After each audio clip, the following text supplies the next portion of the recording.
Bismillahirrahmanirrahim. Assalamualaikum warahmatullahi wabarakatuh. Alhamdulillah alladzi hadana li hadza wa ma kunna linahtadiya laula an hadanallah. Laqad ja'at rusulu rabbina bil haqq wa nudu antilkumul jannah uristumuha bima kuntum ta'malun. Asyhadu an la ilaha illallah wa asyhadu anna Muhammadar Rasulullah sallallahu alaihi wasallam wa ala alihi wa ashabihi, amma ba'du. Saudaraku sekalian yang semoga selalu dirahmati oleh Allah, sebagai muslim kita harus memperbaiki hablum minallah dan hablum minan nas. Sebagai sang makhluk, sebagai makhluk tentunya harus betul-betul bisa mengabulkan yang diinginkan oleh sang Khalik. Dan sebagai makhluk sosial, kita juga harus memperbaiki hubungan dengan sesama manusia. Jadi tadi saya bilang memperbaiki hubungan hablun minallah wa hablum minan nas, ya, karena itu memang menjadi syarat untuk kita bahagia di dalam kehidupan dunia, utamanya adalah akhirat. Di kesempatan yang baik ini saya akan mengetengahkan tentang hablum minan nas, yaitu ada kewajiban-kewajiban orang Islam yang satu kepada orang Islam yang lainnya. Dalam sebuah hadis rawahu Abu Daud, Rasulullah SAW bersabda, ini diriwayatkan dari Abu Hurairah, khamsun tajibu lil muslim ala akhihi. Jadi ada 5 perkara yang merupakan kewajiban orang Islam kepada saudaranya. Yang pertama, raddus salam, menjawab salam. Jadi ketika ada saudara kita mengucapkan salam, assalamualaikum, itu hakikinya kan mendoakan selamat kepada kita. Wajib dijawab. Ya, bahkan diusahakan, Nabi mengatakannya jawabnya itu lebih baik, minimalnya sama. Kalau saudara kita mengatakan assalamualaikum, jawaban kita minimal waalaikumsalam atau alaikassalam. Itu pahalanya adalah 10 derajat. Kalau yang lebih baik, jawabannya adalah waalaikumsalam warahmatullah, 20 jawabannya itu derajatnya.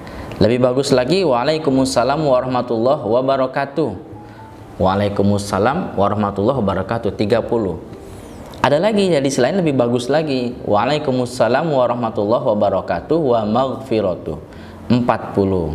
Jadi intinya menjawab salam itu wajib. Ketika ada saudaranya mengucapkan salam, maka kita harus menjawab salam tersebut, ya. Memang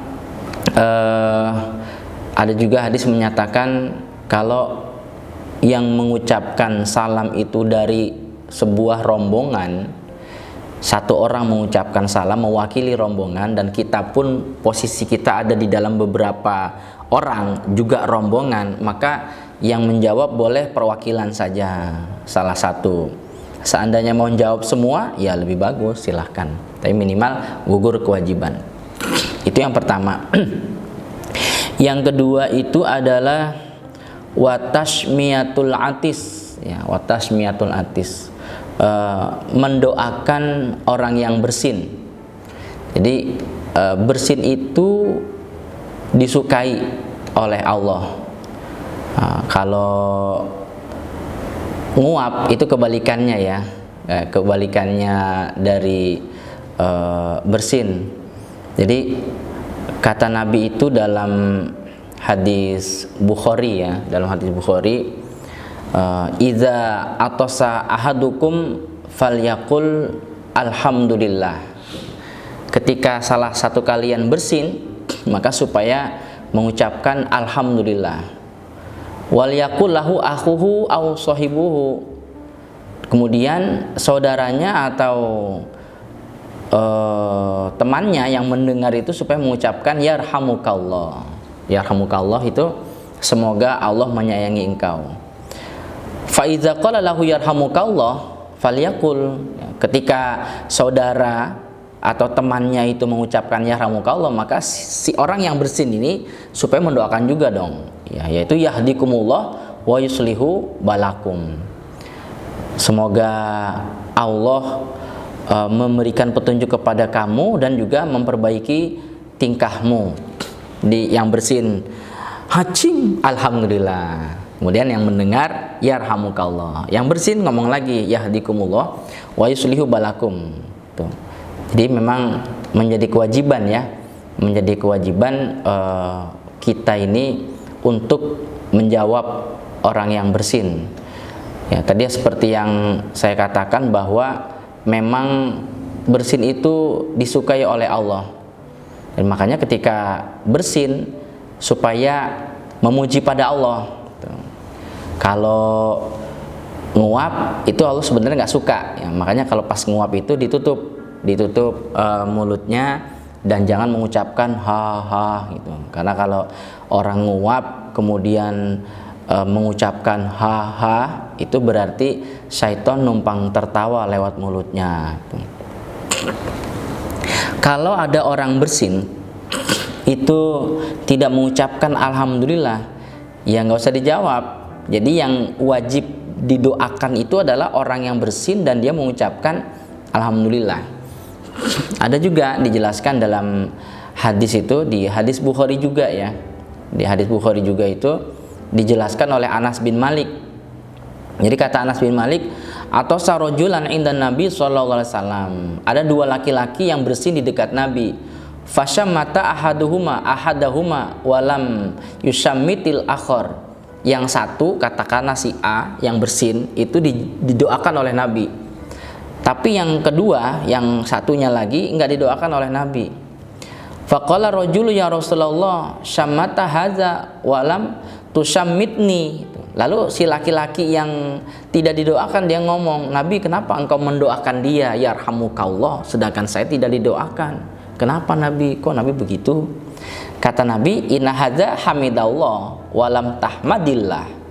Oh, dia memuji Allah sedangkan kamu waktu hacim diam saja. Ya, kalau dia bersin bilang alhamdulillah saya doakan, kamu diam saja. Nah, kalau kamu tadi baca alhamdulillah juga akan saya doakan juga.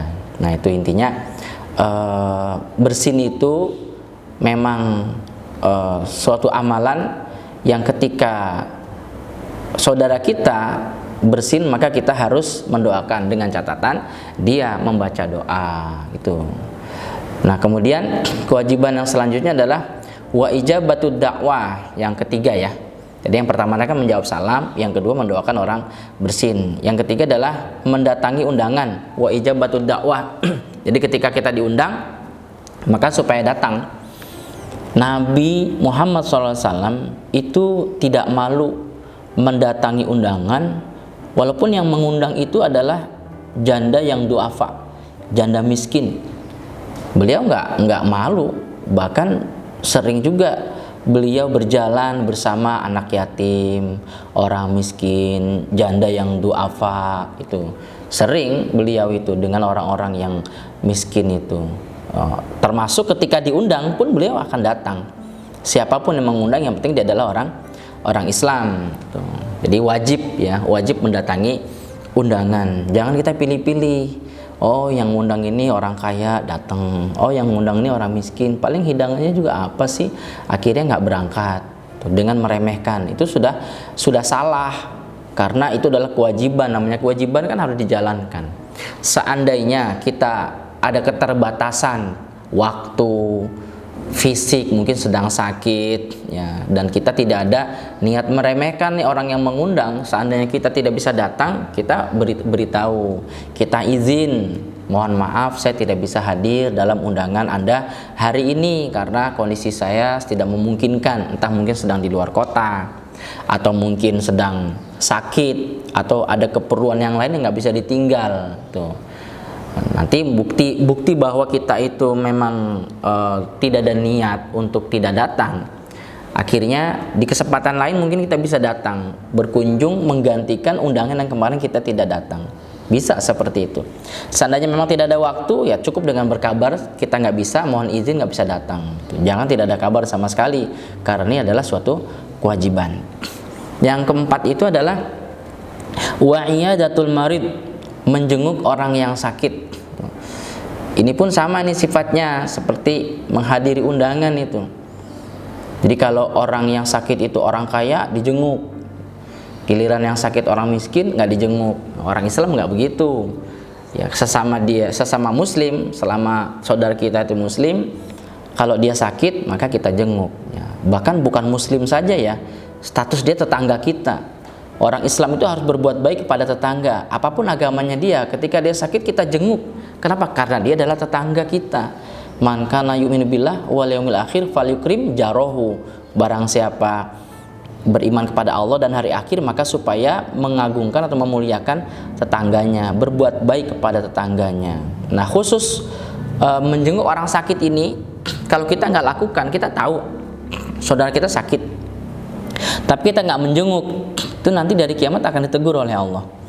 Ya, dalam sebuah riwayat itu ada di hadis Muslim ya, Sahih Muslim, Allah bilang gini, tapi ini dari Nabi ya, Nabi bersabda, Inallah azza wa jalla yaqul, Allah berfirman yaumul qiyamah, pada hari kiamat, ya bani Adam, maritu falam ta'udni, hai anak Adam, dulu saya sakit loh waktu di dunia, kenapa kamu nggak jenguk saya? Qala ya Rabbi kaifa a'uduka wa anta rabbul alamin. Ya Allah, bagaimana mungkin saya bisa menjenguk engkau? Engkau itu kan Tuhan alam semesta. Masa saya menjenguk engkau? Bagaimana caranya? Kata Allah, ama alimta anna abdi fulanan marido falam ta'uduhu. Ama alimta annaka law udtahu lawajatani indahu. Emang kamu nggak ingat, kata Allah, dulu hamba saya yang namanya si A itu kan sakit kan, orang Islam, dan kamu tahu kan, kamu nggak jenguknya. Seandainya kamu menjenguk dia, maka kamu akan menjumpai saya ada di sisi dia. Tuh. Jadi nanti ditanya oleh Allah kalau kita tidak menjenguk saudara kita yang sakit. Bahkan kefadolan menjenguk orang sakit itu sama saja berjalan di taman surga. Ketika sudah duduk di dekat orang yang sakit menjenguk kita, kita menjenguk dia, maka rahmat akan menutupi kita. Kasih sayangnya Allah menutupi kita. Kenapa? Karena ada rahmatnya Allah di situ. Ya, jadi di samping menjalankan kewajiban, ada juga keutamaan dari menjenguk orang yang sakit. Lalu kita berdoa, mengucapkan yang baik-baik, memberikan semangat kepada orang yang sakit itu. Tuh. Ini hadisnya sebenarnya panjang, tapi tidak saya teruskan. Saya hanya ambil di menjenguk orang sakit. Ya, tuh ada beberapa sebenarnya. Kemudian yang kelima, yang terakhir itu adalah wattiba'ul janazah, dan mengantarkan jenazah. Ini juga merupakan kewajiban. Kenapa begitu? Ya karena jenazah nggak bisa datang sendiri ke kuburan. Ya, memang itu adalah sebuah kewajiban bagi orang Islam. Nah, ini sifatnya fardul kifayah ya. Tidak semua orang Islam itu harus ke sana. Artinya kalau sudah ada yang mengantar, ya maka sudah gugur kewajiban yang lain. Tapi ini pun hanya bagi laki-laki. Mengantar jenazah hanya untuk bagi laki-laki ya. Kalau sholat jenazah, takziah silahkan, bebas siapa saja. Sholat jenazah mendapatkan pahala 1 kirot. Pahala sebesar 1 kirot. 1 kirot itu sebesar gunung Uhud. Kalau kemudian dilanjutkan dengan mengantarkan jenazah sampai selesai pemakaman, maka dia mendapatkan tambahan lagi 1 kirot, yaitu berarti 2 gunung Uhud pahala yang didapatkan. Ini kewajiban. Tapi kalau perempuan, ya memang kodratnya hanya 1 kirot saja, dia hanya menyolati saja, ya menyolati. Tapi gini, kalau jenazahnya itu adalah perempuan, kan otomatis yang memandikan perempuan, yang memandikan, yang mengkafani adalah perempuan. Nah, ini ada bonus nih bagi orang yang mengurus jenazah mulai dari mandiin sampai ngafanin. Maka orang ini akan mendapatkan pahala dari semua orang yang sholat jenazah dan dari semua orang yang mengantarkan jenazah sampai ke pemakaman. Alasannya kenapa? Alasannya adalah karena orang bisa sholat jenazah itu sebab jenazah telah dimandikan dan dikafani. orang bisa mengantarkan jenazah ke pemakaman untuk dikuburkan karena jenazah telah dimandikan dan dikafani. Maka orang yang berjasa memandikan dan mengkafani itu akan mendapatkan pahala dari orang yang sholat dan dari orang yang mengantarkan ke pemakaman, dengan tanpa mengurangi pahalanya orang yang sholat dan orang yang mengantarkan ke pemakaman sedikit pun. Mana dalilnya? Dalilnya adalah Allah berfirman, man yashfa' syafa'atan hasanatan yakun lahu nasibun minha. Barang siapa yang memberikan pertolongan dengan pertolongan yang baik, maka dia akan mendapatkan pahala dari pertolongan baik yang dia berikan. Dalam hal ini adalah memandikan dan mengkafani jenazah. Itu baik laki-laki ataupun perempuan. Nah, bagi perempuan kan nggak bisa ngantarkan ke pemakaman, ya, tidak diperkenankan dalam agama, ada larangannya. Nah, maka silahkan bisa dengan cara mengurus jenazah, ya, walaupun nggak bisa semuanya ya yang mengurus jenazah, tapi kan kalau kita paham itu, kita akan berusaha untuk kalau bisa rebutan, saya aja deh yang mengurus jenazah, atau membantu entah itu mengikatkan kain kafannya, ikut membantu membungkusnya, atau membantu menyiramkan airnya, menyabuni dan lain sebagainya. Nah, itu kan bisa ikut andil dalam mengurus jenazah. Jadi seperti itu 5 kewajiban antara orang Islam yang satu dengan orang Islam yang lain. Kalau kita bisa menjalankan, insya Allah Islam kita sempurna dan Allah meridhoi kita. Semoga bermanfaat. Mohon maaf atas segala kekurangan. Assalamualaikum warahmatullahi wabarakatuh.